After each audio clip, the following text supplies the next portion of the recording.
Game number 3, spawning in the top left position as the blue Protoss player.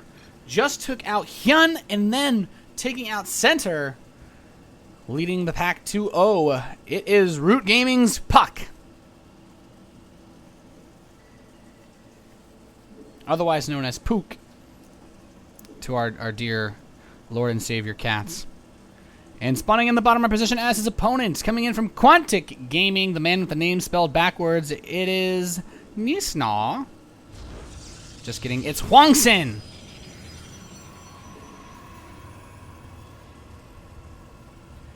PvP on Bel'Shir Vestige. Out by.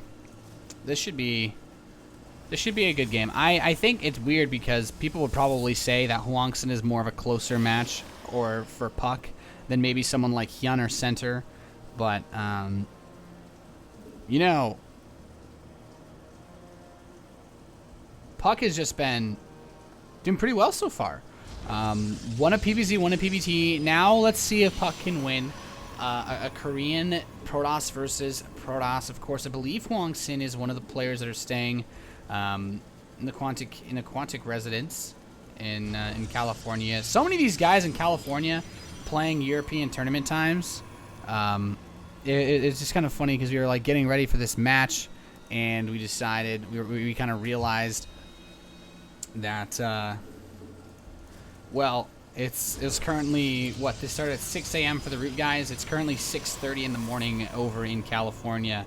So these guys stayed up all night practicing. I'm just going to use the term practice. I'm just hoping it was practicing. So I think right now Drewby and puCK are awake, and perhaps Chad Kappa Jones. Cybernetics court for puCK. Second gas coming in. Both players opening pretty standard so far as far as PvP goes. If HwangSin doesn't take a second gas, my jimmies will get rustled, but there it is. So HwangSin's gonna come in, he's gonna scout out what puCK has, and he's gonna see, oh, well, you're playing Protoss. What a coincidence, so am I. Neither player really doing anything terribly different from each other. Some players do prefer to take both gas guys at the same time, but both puCK and HwangSin are like, well, okay, well, I'm gonna take one gas, mine from it for a little bit, and then I'll take a second gas after. Now, the difference in builds comes up where puCK is going to go for a double gateway play. This could be indicative that puCK wants to do something like a double stalker, triple stalker rush for a very quick pressure. And then even sometimes you see players move up to a fast 5 stalker count with a mothership core and just go for some crazy aggression and really just try to put on a lot of pressure. But well, it should be a fun match to see. Things are about to heat up a little bit more.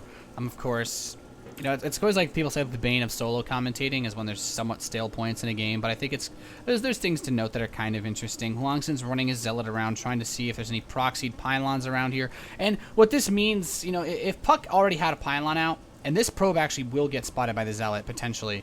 If puCK had a pylon out, it'd be a sign that he does want to potentially throw up a proxy pylon and get aggressive with the couple gateways that he has. And immediately, HwangSin is able to prevent that probe from putting down a pylon. puCK will start the Twilight Council, which is totally fine, but here we go. 3 stalkers for our Root Protoss player.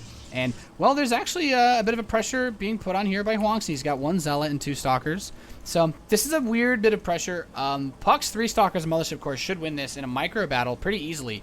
But here we go. The Mothership Core for puCK getting caught in a not so fantastic position. The proxy probe was destroyed. And here the time warp slowing down puCK's stalkers from retreating. One of those stalkers immediately dies, and now puCK will have to run for the hills as Mothership Core is juking and jiving its way, trying to stay alive versus these stalkers. And now, well, I mean, HwangSin's saying, okay, well, if you're going to run away, that's fine. You don't have anything in your main base, most likely. And no, there is nothing. Blink starts for puCK, but HwangSin is going to try to just take out some of these probes of the stalkers. The Zealots getting up in the mix of things here, and puCK is actually finding himself in dire straits right now, taking a lot of damage versus this. The Zealot is in the mineral line. Nice micro from puCK to not actually lose any probes to that Zealot, but probably losing a little bit more than puCK wanted to in terms of shutting this attack down. Now the follow-up here for HwangSin will be this Oracle, and this is a very powerful unit that can just pretty much just kill the whole mineral line instantly. That's the best way to put it. But the Mothership Core for puCK comes in, gets a little bit of a scouting. Problem is, puCK does not get the scouting that he needs. He does not know about this Oracle, and in fact, puCK has no sentries, so puCK cannot hallucinate to check this. puCK will be going into a 4-gate blink setup, which is fine. The big problem here is that, this Oracle is going to be heading along the left side of the map. Now, HwangSin just going to turtle up in his main base. Says, okay, I've got force fields. Have fun trying to get in here, of course. With Blink, puCK will be able to negate that. But by the time that Blink finishes, puCK may actually not have any probes. So, oh, goodness, puCK is just continuously rallying all of these units out of his base. Oh, this Oracle's coming. It's at 77. It's at almost 80 energy. This is enough energy to kill all of these probes twice over. puCK is going to move in. puCK needs to do game-winning damage right now. Otherwise, this Oracle, here it comes. HwangSin moves in, activates that Pulsar Beam. puCK immediately pulls all of the probes away, has a 2-Stalkers fight. puCK's willing to just not mine at all in exchange for this. And at the same time, HwangSin can actually scout what puCK is doing because, well, he sees the Twilight Council with his Oracle, so puCK will have to keep these 2-Stalkers at home. That limits his unit count, which makes making this push a lot more difficult. For puCK, it's just 5 Stalkers versus 5 Stalkers and an Immortal Zealots and a Sentry. puCK really can't afford to fight this right now. He might try to go for a soft contain, use the Sentry to just keep HwangSin inside his base while he expands. HwangSin, on the other hand, is going to send out the Phoenix Hallucination to go scout. That actually chews up a good number of his force fields, but puCK's options at this point are expand or just go into Immortals himself and just try to all-in, or at least just keep this aggressive position. Now, keep in mind the robotics facility was canceled from puCK, so with this pylon going up, it looks like puCK basically wants to sit here and force field this army all day, pick off a unit here or there, blink back, force field some of these units, choke them on the ramp, and just really just be a big pain. But well, Warp Prism is on the way for HwangSin, and this is where he says, yeah, you cannot just sit outside my base like this. Sorry about that. And he has a perfect defensive position. There's absolutely no way that puCK can break this. The Immortal's actually getting one shot off on that Stalker. Nice, nice, nice. Does 50 damage, so that's more than half of the shields of the Stalker that are eliminated. And Blink Stalker play isn't bad. We do see HwangSin moving into Blink himself, but as far as this game goes, both players locked on one base, and that's exactly what puCK wants to do, is just secure, go for the soft contain, secure the natural. 3 Zealots warped in, going to be sent over towards puCK's base. HwangSin can bank up some money and try to go for a big shove too. So what HwangSin really wants to do is use the Warp Prism to pull the army away, instead of doing anything like going for Colossi to shatter. Oh, puCK. Oh man, I'm getting really nervous watching these units just kind of sit on top of this ramp right here. puCK's going to step up with the Stalker, wants to see what's there, blinks away.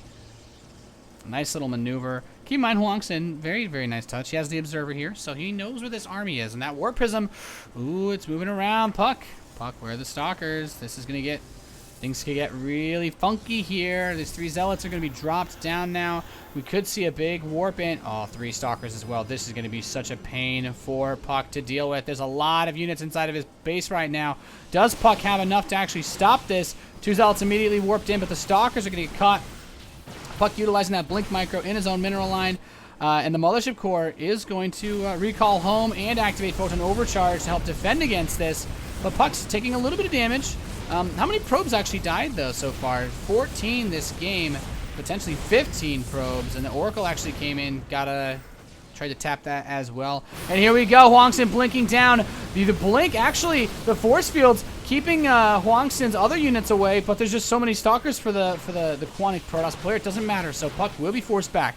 Now, the really nice thing is that puCK has his natural already mining. HwangSin doesn't even have one, so puCK's forced HwangSin to go all in. The thing that really sucks for puCK, no energy on the Mothership Core to use Photon Overcharge. This big counter push is coming. HwangSin is going to go for it all. He is going to try to hit the home run right now, and I wouldn't be surprised. We're going to have to see puCK pull all of his probes. puCK is finally getting an Immortal out, but is it going to be in time is the real big question on everybody's mind here. And with the Oracle coming in at the same time as this push, I don't think so. This is going to be so difficult. I don't know if puCK can stop this. The Observer sees everything. He's in a position. He's ready. The Warp Prism being used to reinforce. The Pylon being set up at the same time. puCK has a single Immortal. No energy for Photon Overcharge. puCK's going to try to fight in this choke point. I don't see any way to take this fight without pulling all the probes to try to get some sort of edge here. But puCK's actually got a really nice arc on this army. One of the Immortals for HwangSin getting quite low there. The probes are now finally pulled. This is what puCK needs to do, is buy the time. Takes out one of the Immortals. A very nice play. The probes will retreat. As long as puCK has this natural expansion set up and HwangSin does not, puCK is actually fine because puCK has access to more resources to mine. And this Mothership Core, as soon as it gets enough energy for a Photon Overcharge, this attack from HwangSin might actually be over. goodness. Some of these units attacking from low ground area. HwangSin with that observer. He sees everything. The Mothership Core is here. Ooh, does get taken out. No Photon Overcharge. And here we go. HwangSin is going to go balls deep on this force, bringing absolutely everything, sniping the Immortal of puCK. And now it's just puCK Stalkers versus HwangSin Stalkers. Will puCK have enough? The reinforcing Stalkers are coming in from that proxy pile, on the probes being pulled to try to add in as much DPS as humanly possible, but it doesn't look like puCK will be able to hold. GG, HwangSin takes game number 3 here for the Acer TeamStory Cup match in Root versus Quantic. Putting Quantic Gaming now at a 2-1 map score, of course. That 2 favoring Root. But one more win for HwangSin, he can tie this up. So this match still going pretty close. And well, we will have to see who comes out next for Root Gaming. And I am totally not the person that's deciding that right now.